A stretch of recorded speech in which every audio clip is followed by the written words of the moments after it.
Hello. It's really you. Yes. Hi, how are you? Wonderful. How are you? Doing quite well. I mean, I am so happy to finally see you, not like live, because I feel like I've been following you or stalking you for, I don't know, 3 or 4 years, you know? And Pretty then, much. yeah, and it's funny because when we had the idea to talk, we've been trying to talk to you for years, but we're just trying to figure out the right time and place and how, and respecting you as a writer, and that you're trying to make your living. And I see all the comments about people asking you to write something. I was like, I am not going to be her. That's not going to be me. I'm going to go. Yeah. And I wanted you to understand that we really want to support what you're doing. And we love your voice. Thank you. Your singing voice, but also like what you share. Thank you. And and it just came about. And I sent Melissa so that if you said no, if you said no to her, I would never say no. I would never say no to you. Okay. I'm very thankful, and I really, really appreciate it. I read the article about a week and a half ago. They sent it to me, and I've done quite a few interviews with people, and I feel like, my voice sometimes gets lost in the article. Okay. That was the first article I read where I really felt like they genuinely captured what I was trying to do, my voice, everything. That's why I'm so excited for it to come out. I've been asked to do stuff like with NBC and all these other people, and I'm just kind of like, I am really, really excited for this article to come out. So I am so excited. That is so cool because, and we were really careful. Melissa and I were careful about which writer we selected because for me, BEQ is a platform that I feel is a safe space. Yeah. And I'm an ally to the LGBT community. So I feel like I walk a fine line, right? I want to make sure I'm respectful. As a Black woman, I know what it's like when other folks encroach on your space. Definitely, And there are places where you and I can share on certain levels. And there's other things that I just have to trust your eyes and your voice. And so the magazine, when we're trying to put something forward, we want to make sure we have people that are sensitive, because we're never going to get it exactly right, but we want people to know that our intention is truly there to let people really see what we see, and then make sure it's authentic to you. So with the art, magazine coming out in March, we had no idea. We had a little idea, not as bad as our president. We kind of knew something bad was happening, but with everything that went down, we didn't want to be tone deaf. Right. Deaf and just read the room.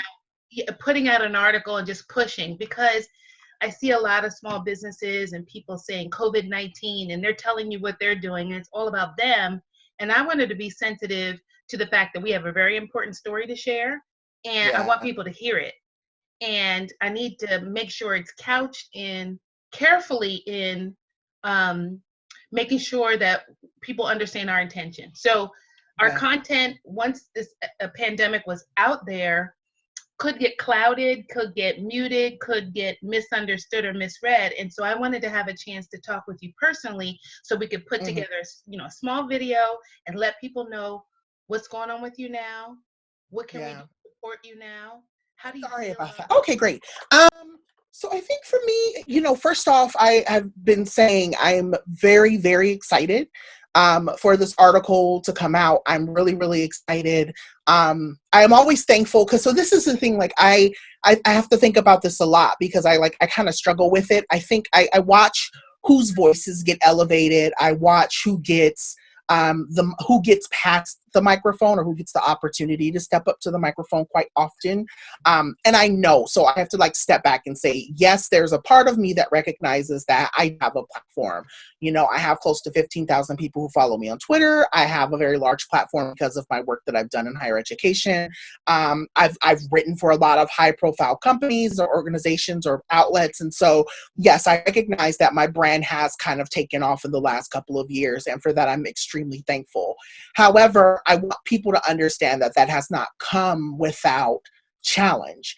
And I think people see when you put out an article for, say for instance with Essence, or you get an opportunity to go cover a really big event. I'm at an event taking pictures of people that I've, that people consider to be like, big name individuals in the industry. People think that stuff just kind of comes along. And I tell people all the time, every yes or for every article that I put out, I've probably gotten maybe 6 to 10 before that opportunity comes my way. And so I think that was the one thing I really wanted to highlight. And, everything that I have done in the last 3.5, 4 years is really helping people to understand that, I'm navigating, or I'm walking literally they say, oh, well, I'm walking a tightrope. My rope is like 2 ropes and they're both extremely tight. And if I fall off of either one, it's over for me. I have to walk the tightrope around being Black and being very vocal and being very, very, and I don't want to say positive, but being very, very confident in my Blackness in a way that I think not a lot of people have to do, specifically in this lane, right? I think a lot of white writers can see something cute online. They will create a concept. They'll pitch that concept. Someone will say, yay, that's such a good idea. And they'll run with it, right? Whereas for me, I can see the same vision and the same concept, and I'll put it down on paper and send it out. And as soon as someone sees my signature, or they see my face in my signature, it automatically becomes this question of, well, what gives you the clout to write about that, right? So I have to lead with the fact that I've written for Essence. I have to lead with the fact that I've written for The Root. I have to lead with the fact that I have a doctorate degree. Like, I have to lead with all of those things because I know that in this industry, I'm not given that opportunity. The other side of that, right, is the racism that lives within the LGBTQ community and how vocal I am about that. And so when I speak very openly about the injustices that affect me both as a Black person and as a queer person and as a Black and queer person and as a non-binary person and as an effeminate person, right? There's all these levels that I'm having to navigate. I watch how people respond to me. I watch how outlets respond to me. I watch how my stories like people have been like, oh, you've slowed up with writing. And I said, yeah, I have slowed up with writing because now I'm very intentional about the editors I want to work with. I'm very, very intentional about where I want my voice because I'm learning that not every editor and not every outlet has my best interest at hand. Yeah, they'll cut me a check for $400 or $500, $600, but they'll go in and they'll change my story, or they want me to write a story that's not an honest story. And so now to a place where I'm going, I am Dr. John Paul and I can choose where I want to put my story versus feeling like I have to put my story in certain places. So I know I've said a lot. I think for me, like that's about what story was. I didn't feel like your intentions of coming to me with the story was one where you were trying to be messy. I felt like it was, and that was initially why I agreed to do it. Because like I said, I've been asked to do several articles in the last couple of years with different outlets. And I've said, no, thank you. I'm not interested in doing that story. And people are like, you passed that story up. And I'm like, yeah, I passed it up because I don't believe that they had the intention of truly wanting to elevate my story. It was something there that it was a, oh, let me make myself feel good about maybe the work I'm not doing or the things that I'm too afraid to tackle. So, yeah, that's my thought on that. I love that because, and it feels good for me. And I'll selfishly say that because when I started down this path, one of the things I looked at was the fact that there were so many people in the LGBTQ community that looked like us that I never saw. And so I was really in it looking for her, that girl first, and then the people that look like me. And it was really easy to see it once I, realized that's what I was looking for. And so when it comes to your voice, it's an awakening, right? Because we have a kindred going already, but your voice and your age, your demographic is not something I'm hearing all the time. So I want to make sure that we don't cloud that. We don't get in front of it. We don't put our spin on it. We want it to be as is. And I was pushing, Ryan was the actual author, writer here. And, we had like a 45-minute, like, little come to Jesus. Like, let's talk about what you're going to say to him. Because let me tell you something. If we mess this up, it's not going to be cute. So, you know how I went over with her and wanted to hear her voice, and I felt very safe that she was going to talk to you in a way that was going to get us the truth about who Yeah. you are and what you are. And the one place where she pushed, where I felt like you didn't give us everything, was on you being a business owner. So let me back up. Mhm. When you Yeah. said a few minutes ago about the fact that you have to lead with, and you, ebony essence or whatever, all the different things. And I'm thinking, not for me, because people who really see you, they see you. Mhm. They see Yeah. you without all of that. Right. And I think in the article, we put a QR code in the magazine to actually link to your um, TEDx talk, Hmm. because the article title ended up being Somewhere Over the Rainbow, because that's how Yeah. you end the TEDx talk, right? Yeah. Yeah. And I just felt like the thing that I wanted people to hear from you, everything that you said, and then the one for me was for people your age to understand that you already are that business owner. I've been watching you. I've been watching Yeah. you talk about the coaches you're interacting with, the people you have on speed dial, like in your, you can butt call, if you will, and accidentally talk to famous people and all of that.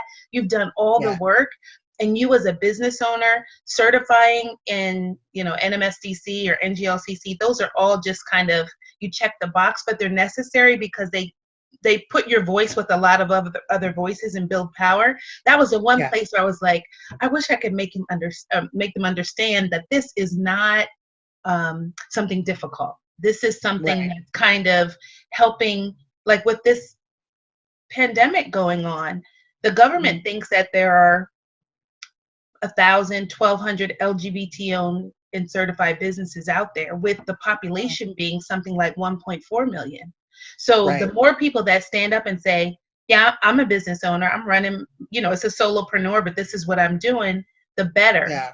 Right. And so Yeah. that's only thing from the article and from the conversation that I listened to the recordings and read the transcript, was the only area I was like wishing I had told Ryan to go further with, was Mhm. on the business ownership side, because you are everything is there, and you are such that example that I wanted people to also reach and follow you on the entrepreneur side of who you are, because it's so Yeah. special. Yeah. Yeah. And I'm glad, so I think it's easy, and I'll say this because I was kind of dealing with this yesterday. I am very thankful that I have very grounded and very, I would say, people around me who genuinely will have to, like, they shake me and say, realize who you are and what you are. And I have to sometimes give people a little bit of my background so people can understand what it is to be Dr. John Paul. And I put quotations around that, right? So Dr. John Paul is my business brand. And I have built this business brand, and people know the brand, and the brand is strong. Like, my Yeah. friend always jokes when he's like, girl, he was like, your brand is strong. Your rooms that you may not know about, but people know you. And so I laugh about that, right? But I think what it comes down to is, um, when you're someone who grew up like me, right, per se, and I lead with this a lot in a lot of my talks and a lot of the stuff that I do. When you grow up poor, when you grow up being told family you're never going to amount to anything, when you feel like you have constantly told you're going to have to work twice as hard to get just as far as someone else, right? You feel like this constant pressure to have to prove yourself, Hmm. and you constantly feel, and I think that that's been the biggest thing as a business owner, is me having to believe in my business, right? Everyone else loves the business. Everyone else loves the brand. Everyone else loves who I am. But me having to do the work to understand what my business is, and me having to pour myself into it in a way that other people don't do. And so I think that that's been the one thing that and even in the article, I wish I probably would have went into more detail around, is you have to believe in your business, and you have to believe. And I think that's the one thing I've started doing this year that I wasn't doing in years past. And I think that's the reason why certain doors are opening for me in the ways that they are. I'm starting to look at Dr. John Paul as a business in a different light. I'm starting to recognize that even though I'm still freelancing as a business owner, and I'm, teaching as a business owner, I have students who are looking at me and going, you're the person I want to become. right? And so even, even if we look at Beyonce as a whole, right? Beyonce owns Parkwood, and Beyonce has all of her hands in all these different things. But Beyonce as a whole is a brand, which is a business. Right. And so I've really had to, in the last couple of months, like really step back and look at, like, as you know, Beyonce is she's the end all be all for me.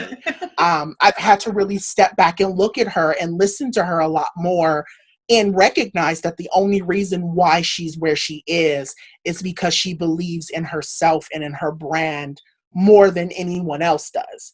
And I think that's been the one bit, if anyone was at Dr. John Paul, what have you learned in your journey as a business owner? I would say is you have to ride harder for your business than anybody else. You have to believe harder in your business than anyone else. And you have to understand that you're gonna be tired, and you're gonna be there are gonna be moments when you're very, very what's the word I'm looking for? I know what I want to say, I just don't know how to say it. Like discouraged. Discouraged is great. Yeah, you're gonna be, and I'm going to say sometimes, most of the time, shit, you're gonna be discouraged, because ultimately, like, like Stephen Canals told me a couple of weeks ago when we went to lunch. He said, we're in an industry, specifically like myself, my business is very much geared towards entertainment, right? Mm-hmm. Entertainment education. And I get in a lot of rooms where I can tell people have issues with what I say because they know it's truth and they don't want to come to terms with it. Mm-hmm. And he said, it's not what you say that's the problem. It's the idea that you won't go away. And that's the thing that a lot of people in this industry want. They want you to stop. They want you to quit. They want you to be discouraged. They want you to go away so you, one, can make more room for other people, or two, so that way you can make other people's job look easier or be easier. Because think about this, I work extremely hard. And when I walk into a room and I tell people I've managed to do all of this in 3 years, and people are looking around going, it took me 10 years to get to half of where you are, you're now a threat. And so that's the thing that I'm learning, is that people say no to me, not because that they don't believe in my talent. It's because I shake something in them as a business owner and as a person who does business well, that oftentimes people don't have to question or have to have challenge. So I think in all of that, and all of what you said, I think that there's just the reality is, and you've said it, but I also believe it, that I'm just in a place now where I'm having to believe that I am that person, that I am that individual who is creative and who is smart and who is, everything without all the extras that I have to put on it, if that makes sense. No, it does. And, I'm a little older, and I don't want you to waste a lot of time. I'm glad you had that lesson early. You got the credentials, you spent the time, you've done the work, due diligence, all of that. Now it's just time to shine. And I think that what I try to remind myself is that there are 7.7 billion people on the planet. Right? Yeah. So when in doubt, let's just go scouting for some other folks. And your voice, everything you share, it's fresh, it's new, it's different. When I look at your tweets and look at the people who are looking at your tweets, I enter a different world. So for a person who's almost 52 years old, Gen X, living my dream, doing my business, to tap into your world for a minute is just refreshing, because it validates so much of what my experience is, and it's coming from someone who's different than me, right? And I just think that it's a fabulous thing. I'm so thrilled that we had the opportunity to connect on video.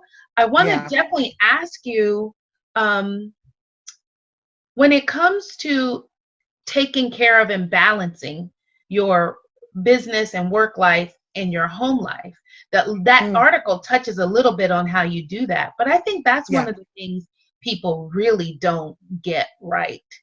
And I think you have some sage advice on how you handle that. I don't know if you want to. Honestly, no, I think one of the biggest things is just, I hear a lot of people say self-care is so important. And, I hear a lot of people say, learn how to say no.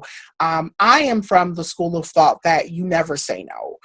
And when I say it, what I mean when I say never say no is that I think what it comes down to is if someone is asking you to do something and they're asking for it to be like, so for instance, I had 2 people reach out to me this week and say, hey, I need articles on this. Can you do it? And I said, I'll have it on your desk by Wednesday. That for me is, and again, I teach, I'm writing, I'm writing my own script. I'm in groups for all of that. Like I'm doing a lot. But when I say never say no, right? It's learning when to say no and who to say no to. And so That's you get right. people who say, learn to say no. It's like, yes, you can learn to say no, but it's for me, it's learning who to say no to. That's important. And finding the relationships with people who are going to help you make you feel like the work that you're doing is valuable. And so the relationships with the editors that I have, the relationships that I have with other writers, the relationships I have with other creators, Stephen, Francesca, I have some, Travell Anderson, all of these individuals are really big name people to me that I love and I'm so grateful for because they help bring balance into my life. They also help me understand how to move in this industry where I'm not in myself so much. And so I think that that's the key thing. I think it's important, one, to learn when to say no and who to say no to. However, I also think it's important to figure out who are the people that really have your back and who really are there to support you. Mm-hmm. Because honestly, I would not I have a great manager, I have a great agent, I have amazing people behind me who know how to help me navigate different things. The other thing though is having real conversations with both the people you love and the people and having real conversations with yourself. I have to sometimes catch myself and say, Dr. Higgins, you're doing a lot, sis. Sit down. Like I have to sometimes have real come to Jesus with myself when people are saying, can you do this for me? And it's $7 or $8 or even $1,000. And I want to say yes, but the reality is I'm at capacity and I need to say no. Right. And so having those real conversations with myself about that. But even more than that, too, having real conversations with my partner. I can't do this on this day, but how about we plan it for this day? How do I don't know what your schedule looks like for next month, but we need to plan that for next month because I'm on these deadlines. I think communicating, and I say communication in the whole sense, has been what has helped me balance all that I do. Again, having really amazing relationships with people who want to see me thrive and want to see me go places, but also too, on the other end, having open and honest conversations with myself and the people that I love. The last thing too is, I keep having people, how are you doing in this pandemic? It's awful. And I see a lot of terrible things and I'm responding to a lot of terrible things. I just wrote an article about something today that is awful. But the reality for me is that I have really good medication and I have a really good therapist. Mm-hmm. And I could not do it without the two of them. And I think that there needs to be, and I'm becoming more vocal about this, there needs to become larger conversations that we need to have, bigger and more broader and more inviting conversations around people who are doing this work, specifically business owners.